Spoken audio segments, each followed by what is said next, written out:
قرآن مجید کو کمپائل کرنا حضرت امیر المومنین ابو بکر صدیق رضی اللہ تعالیٰ عنہ کا ایک عظیم الشان کارنامہ ہے۔ پہلے ذرا جمع قرآن کا، یہ قرآن پاک کو جو کمپائل کیا گیا، اس کا پس منظر بتاتا ہوں۔ یاد رہے کہ جنگ یمامہ یہ ایک ایسی جنگ تھی جو مسیلمہ کذاب کے خلاف ہوئی، جس نے معاذ اللہ اپنی نبوت کا دعویٰ کیا، مرتد ہو گیا تھا، اور اس جنگ میں مسلمانوں کو زبردست فتح بھی نصیب ہوئی، مگر ایک غم بھی ساتھ ملا کہ ایک بڑی تعداد میں صحابہ کرام دنیا سے پردہ فرما گئے، شہید ہوئے، اور اس میں ایک اچھی خاصی تعداد حفاظ قرآن کی تھی۔ اب جب اتنے سارے حافظ قرآن دنیا سے چلے گئے تو حضرت عمر فاروق رضی اللہ تعالیٰ عنہ نے اس بات کو ریئلائز کیا، آپ نے فیل کیا کہ کہیں ایسا نہ ہو کہ حفاظ قرآن کی اگر کثیر تعداد شہید ہو گئی تو قرآن کا کچھ حصہ کہیں ضائع نہ ہو جائے، کیونکہ اس زمانے میں قرآن پیپر پر نہیں تھا، اس زمانے میں قرآن کتابی صورت میں نہیں تھا، اس وقت تو قرآن سینوں میں محفوظ تھا، یا مختلف پرچوں پر، تو بکری کے شانوں پر یا لکڑی کے تختوں پر لکھا ہوا تھا۔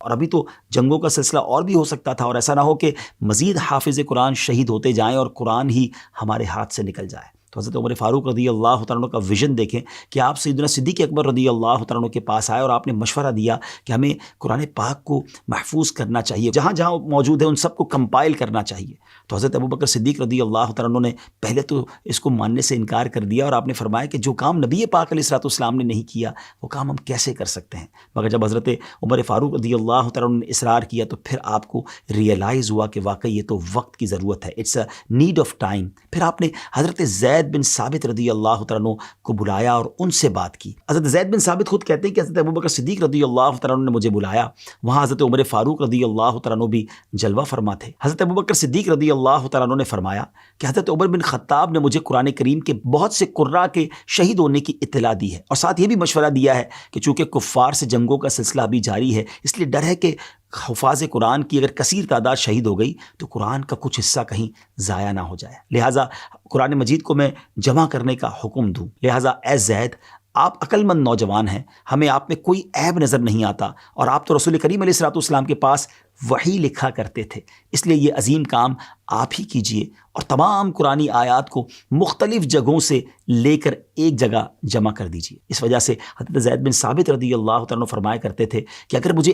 ایک پہاڑ کو اٹھا کر ایک جگہ سے دوسری جگہ رکھنے کا حکم دیا جاتا تو یہ میرے لیے قرآن جمع کرنے سے کہیں زیادہ آسان ہوتا۔ اور یہ بات کہنے کے بعد آپ رضی اللہ تعالیٰ عنہ اس تشویش کا بھی اظہار کیا کرتے ہیں کہ جو پہلے صدیق اکبر رضی اللہ تعالیٰ عنہ کو تشویش تھی، اور آپ عرض کرتے ہیں کہ مجھے بھی یہ کام سمجھ نہیں آیا تھا کہ آپ لوگ وہ کام کیسے کر سکتے ہیں جو کام خود نبی پاک علیہ الصلوۃ والسلام نے نہیں کیا۔ حضرت ابوبکر صدیق رضی اللہ تعالیٰ عنہ اس کام اور اس کی امپورٹنس کو بخوبی جانتے تھے، اس کے بینیفٹس کو جانتے تھے، اور اس کام کو نہ کرنے کے نقصانات سے بھی واقف تھے، لہٰذا آپ رضی اللہ تعالیٰ عنہ حضرت زید سے فرماتے ہیں اللہ پاک کی قسم اس کام ہی میں بہتری ہے۔ اور پھر حضرت زید فرماتے ہیں کہ اللہ پاک نے ان دونوں حضرات کی طرح میرا بھی سینہ کھول دیا، میرا بھی سینہ کشادہ فرما دیا، اور میں بھی پوری کوشش سے ہڈیوں، کھجور کے پتوں اور سفید پتھروں اور تحریر شدہ اور لوگوں کے سینوں سے جو موجود قرآن تھا اس کو میں نے کمپائل کرنا شروع کیا، جمع کرنا شروع کیا۔ یہ کام اتنا آسان نہیں تھا،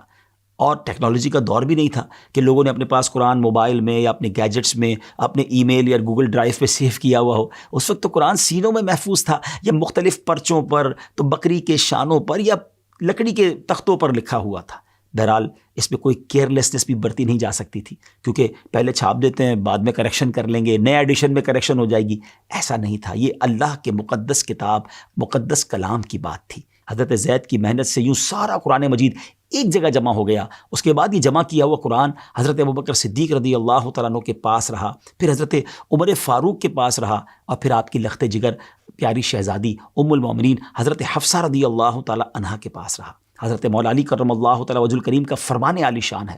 مصاحف میں سب سے زیادہ ثواب حضرت ابوبکر صدیق رضی اللہ تعالیٰ عنہ کا ہے، اور اللہ پاک ان پر رحم فرمائے کہ انہوں نے سب سے پہلے قرآن پاک کو جمع فرمایا۔ کتنی بڑی نیکی حضرت ابوبکر صدیق رضی اللہ تعالیٰ عنہ سے رب نے کروائی، سبحان اللہ۔ اور پھر اس کے بعد یہ سلسلہ آگے کیسے بڑھا، کیونکہ یہاں تو ایک بک کے اندر ایک مسودے کے طور پر قرآن موجود تھا۔ پھر حضرت عثمان غنی کے مزار پر اللہ کروڑوں رحمتوں کی بارش نازل فرمائی کہ انہوں نے پھر اس کی کتابت فرمائی، اس کی مزید کاپیز بنی اور دنیا بھر میں اس کو بھجوایا گیا۔ یہ کیا عظیم صحابہ تھے، کیا انداز تھا، قرآن سے اور اسلام سے کیسی محبت تھی۔ اللہ کریم تربت صدیق اکبر پر اپنی کروڑوں رحمتوں کی بارش نازل فرمائے، اور ہمیں قرآن پاک سے سچی محبت بھی نصیب فرمائے۔ ان صحابہ نے تو بڑی محنت کی قرآن پاک کو جمع کرنے کے لیے۔ ہم تو کسی بک اسٹال سے جا کر خرید لیتے ہیں، لیکن کیا اس کو پڑھتے بھی ہیں، اس کو سمجھتے بھی ہیں، اور کیا قرآن سے اتنی محبت بھی کرتے ہیں؟ ضرور سوچئے گا۔ صدیق اکبر رضی اللہ عنہ کا تذکرہ خیر ہوا ہے نا، نیت کر لیں کہ انشاءاللہ اب پابندی سے روزانہ کچھ نہ کچھ قرآن پڑھتے رہیں گے۔ ایسی ہی اور بھی ویڈیوز دیکھنے کے لیے ہمارے یوٹیوب چینل کو ابھی سبسکرائب کریں اور ویڈیو کو لائک اور شیئر کریں۔